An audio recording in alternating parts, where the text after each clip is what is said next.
Hello everyone, good morning and Veena blog চ্যানেলে তোমাদের সবাইকে ওয়েলকাম। তো আমি এখন সবে ঘুম থেকে উঠলাম, উঠে আগে ইন্ট্রোটা দিয়ে নিচ্ছি। তো তোমাদের আজকে পুরো ব্লগটা শেয়ার করব, তো কি কি করি তোমরা দেখতে থাকো।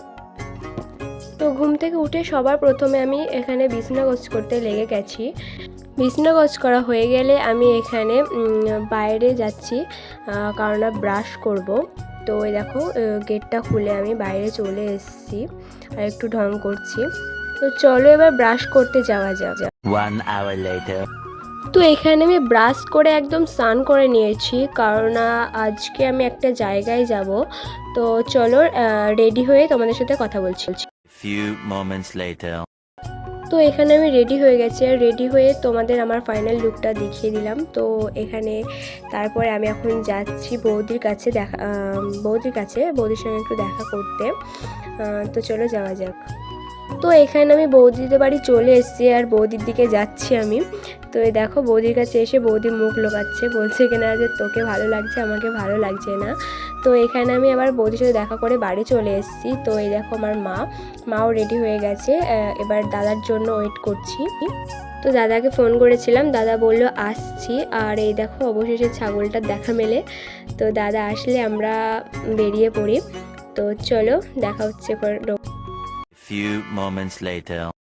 তো আমরা ঘাটে অনেকক্ষণই পৌঁছে গেছি, কিন্তু নৌকার জন্য ওয়েট করছিলাম, কারণ নৌকাটা ওপারে ছিল আর মাচাল ঠিক করছিল।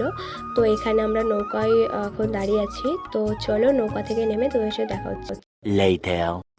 তো আমরা নৌকা থেকে নেমে পড়েছি, এবার আমি আর মা হাঁটছি, দাদার কাছে যাচ্ছি। তো চলো দাদার কাছে যাই, তারপরে আবার দেখা হচ্ছে। Later. আবার বাইকে উঠে পড়েছি। আমি কোথায় যাচ্ছি সেটাই তো তোমাদের বলা হয়। আমি এখন যাচ্ছি আমার মামার বাড়ি। আর এখন আমি আমার মামার বাড়ি কেন যাচ্ছি, কারণ ওখানে একটা অনুষ্ঠান আছে, তার জন্য। তোমরা হয়তো অনেকে জানো আমি কয়েকদিন আগে মামার বাড়ি গিয়েছিলাম। 3 hours later. তো এখানে আমি মামার বাড়ি চলে এসেছি, আর ওই দেখো পিছনে দাদা বসে আছে, কথা বলছে ফোনে, আর আমি একটু ভিডিও করে নিচ্ছি। তো দাদা চলে গেল, আর এখানে আমি ড্রেস চেঞ্জ করে চলে এসেছি। আর দেখো আসতেই দিদা, তো এখানে এসে আমার দিদা আমাকে জামা ভাঁজ করতে দিয়েছে, তো আমি এখন সেটাই করছি। তো এখানে জামা কাপড়ের অবস্থাটা খুবই খারাপ ছিল গাইজ, তাই তোমাদের আর দেখালাম না, দেখাতে পারলে ভালো হতো। তো এখানে আমি দাদার সঙ্গে কথা বলছি আর হচ্ছে জামাগুলো ভাঁজ করছি। তো চলো জামা ভাঁজ করা যাক।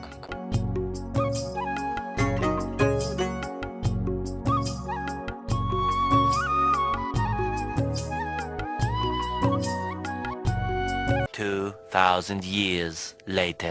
তো এখানে আমার জামা ভাঁজ করা কমপ্লিট হয়ে গেছে। তো এই হনুমানটা এখানে বসে বসে ফোন দেখছে। যাই হোক, একটু কাজ করে নিজেকে একটু সেলিব্রিটি মনে হচ্ছে। তো একটু পরে তারপরে আমার এই মাসিমণিটা আসলো, তো ওর সঙ্গে একটু গল্প করছিলাম, আরও একটু লজ্জা পাচ্ছি। 6 hours later. তো বিকেলবেলায় আমি আর মামি একটু ঘুরতে গেছিলাম নদীর ধারে। মামিকে বললাম একটু হাই করে দাও, আর এখানে মামি হাই করে দিয়েছে। এই মামিও একটু আগে আসলো মামার বাড়িতে ওই অনুষ্ঠানটায়। আর অনুষ্ঠানটা হচ্ছে আমার মামির বাবা মারা গেছে দুদিন আগে, তো সেইটারই একটু কাজ হচ্ছে। সন্ধ্যাবেলায় এই ভাই আসলো, তাই ভাইদের সঙ্গে একটু ভিডিও করে নিলাম। আর এখানে আমার ওই ছোট ভাইটা এখানে খোল বাজাচ্ছে, আর এখানে আমার দাদারা খেতে বসে ফটো তুলছে। 2 hours later. আর গাইজ আমি খাওয়ার ভিডিওটা তুলিনি, আর এখানে অনেক রাত হয়ে গেছে, তাই আমার ঘুম পাচ্ছে। তো টাটা।